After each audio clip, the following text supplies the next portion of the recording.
So Parsha Chukas, we see the episode Moshe Rabbeinu with the rock. Moshe Rabbeinu hit the rock. So we know a tremendous Kiddush Hashem was missed out because Rashi says people made a kal v'chomer. If an inanimate object that doesn't see or hear, and it's not dependent on Parnasa, and listens to Kadosh Baruch Hu, certainly we who do see and do hear and do depend on Hashem for Parnasa should surely fulfill Kadosh Baruch Hu's words. What happened? Moshe Rabbeinu hit the rock. So why did the water come out from hitting the rock? He was told to speak to the rock. Now, truth be told, it's all communication. Because it depends how you understand things.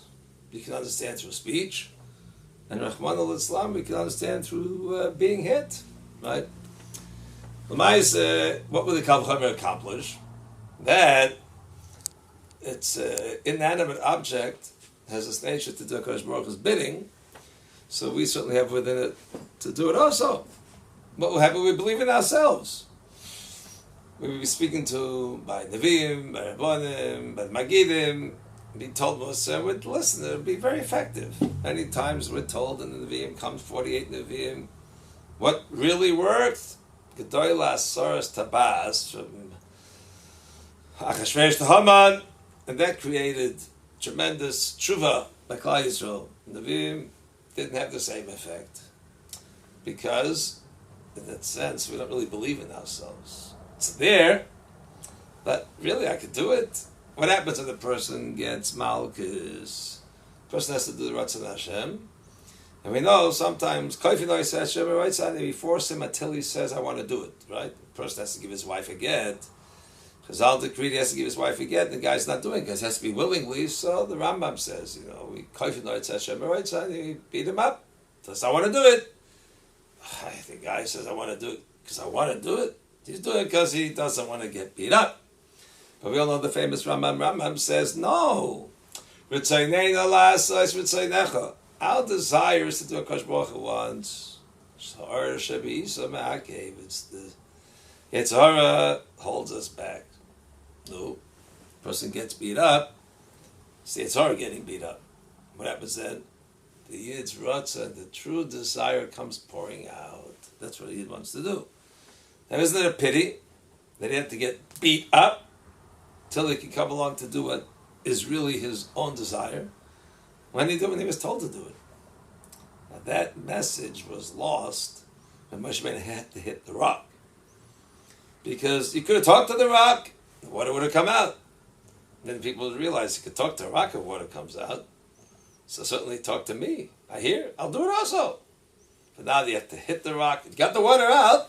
After hitting it, well, the same way in the sense it works with me too. Don't have the confidence. I could do it. Sometimes you force the person, they could do it. In the Holocaust, we see many stories. We're not judging people, Chalila, what people happened after, whatever it was, but sometimes you hear tremendous stories of people there. They're moist nefesh to do avodas Hashem in the worst of circumstances. Many stories we hear like that. There was removed from them all the outer shell, so to say, that was left, that they saw the emes of HaKadosh Baruch Hu. Very famous story with the Bluzhev Rebbe, I believe it was, who was lighting. Moisei Nefesh, they got to be able to light in the, if it was Auschwitz, whichever camp it was.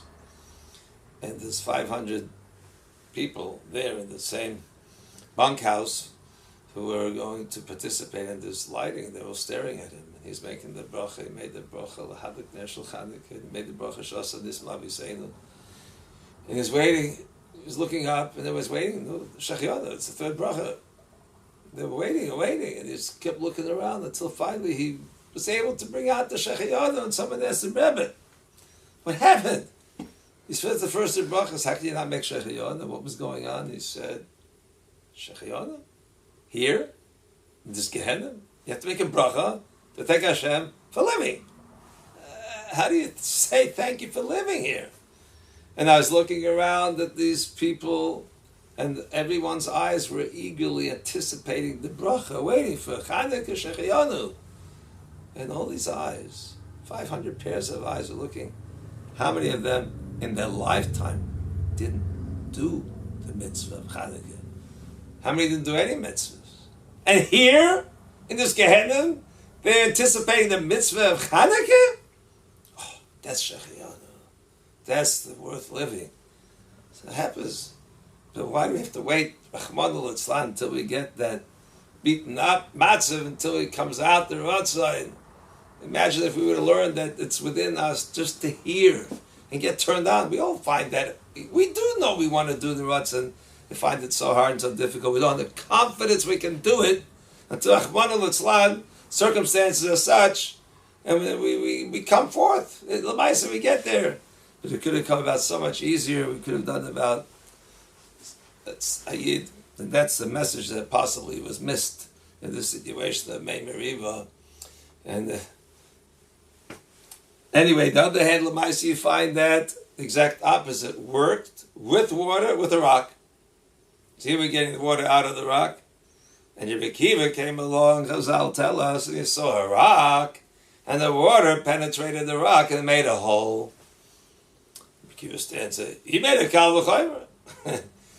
The exact opposite. If water can penetrate a rock, which is inanimate, it's a stone, and richa balev, basa, if a heart of basa, fleshing, that's not a rock.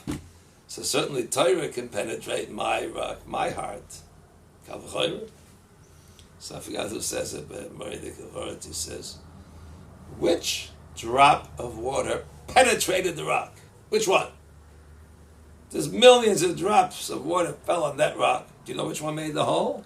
The very first one. And the second one. Really?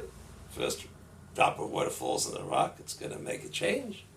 Well, you don't see the change. I had to make a change. Infinitesimal amount of whatever water did to that rock, because it's just the pounding, one drop, another. You won't see it, but it does it. So Akiva realized, hey, I went to Cheder when I was a kid and I didn't succeed. Nothing went in. That's what he thought, until he saw that water went in. He says, it did go in. Every drop of Torah goes in. You may not see it, you may not feel it, but it penetrates the lave. See, the water, the rock, exact opposite. That's the matzah that we should take from there.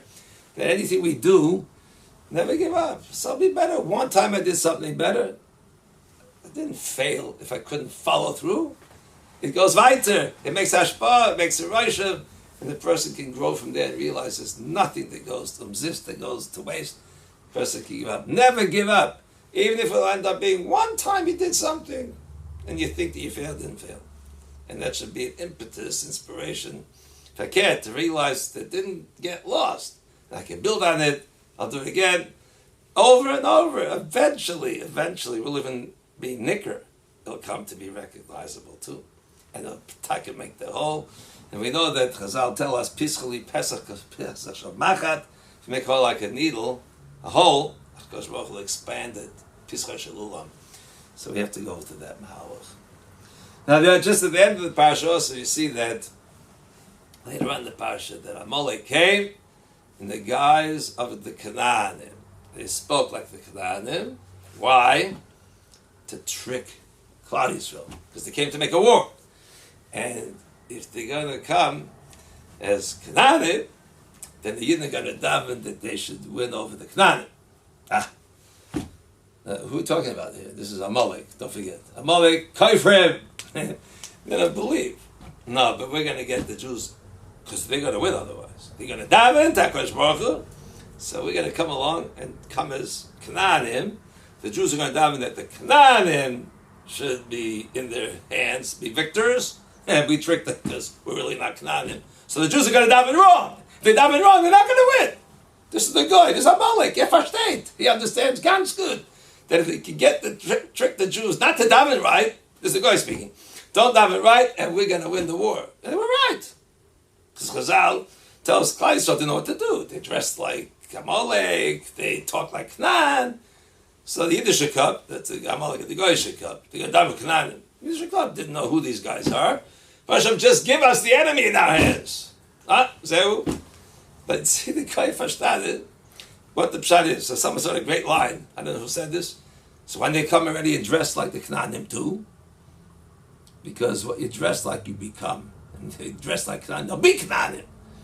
And then the Yidden will daven Knanim the Takavi. The person has to realize his Ma'ir, the Plimis, becomes part of you too.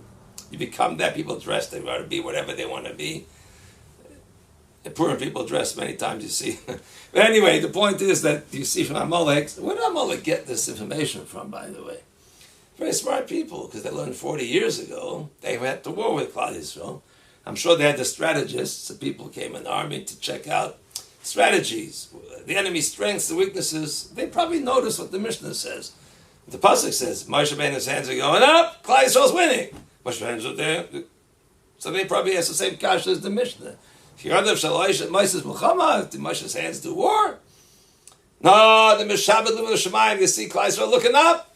They subjugate themselves to Hashem. Hashem, help us! They realize every time they're davening, they're winning. They're davening, they're losing. They probably say, Kayach Tefillah. So we should learn from Amalek what the Kayach Tefillah is, that we can come along to be mechazik, daven. We have to be careful what we daven for. A person has to daven for the right things. Because we daven for the wrong things, also not good. Shmuel Navi's mother, Shechana, when she davened, Yoshav Sham Ad Oilam, she said Shmuel should live there. Ad Oilam. What's the word Ad Oilam mean? Oilam. Can't live forever. So what's the word Oilam mean? Oilam Moshe Levi. He was a Levi. Oilam Moshe Levi is 50. 50 years as an Oilam. When did she bring Shmuel? At 2. How long was he there for? 50 years. 52. So he died at 52. That's not what she meant. That's what she said. Chaim Stein say always, we have to. Our words are powerful. Powerful. It's Lucy Barusi. The Kashti V'charbi, says Yaakov. That's translation. My bow, my hair, my sword. Look at Targum. It's my tefillah. They cut the real. First, the chaps, what he's davening is, you have to be careful how you daven. Say the words correctly, understand the power of it. If we can get to understand the power of our tefillah, we can accomplish the Baruch Shalom, is Shemea.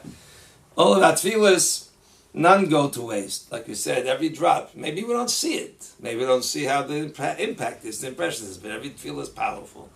If we learn, let's learn from Amalek. Sheikh Amalek, we can learn from him what we are and how he tries to stare our biggest koyach. He comes with a cherev. He knows we're coming with our koil, and our koil can win, and we did win. So a person learns from there the tremendous koyachas that we have, and any amount, every drop is going to make a difference.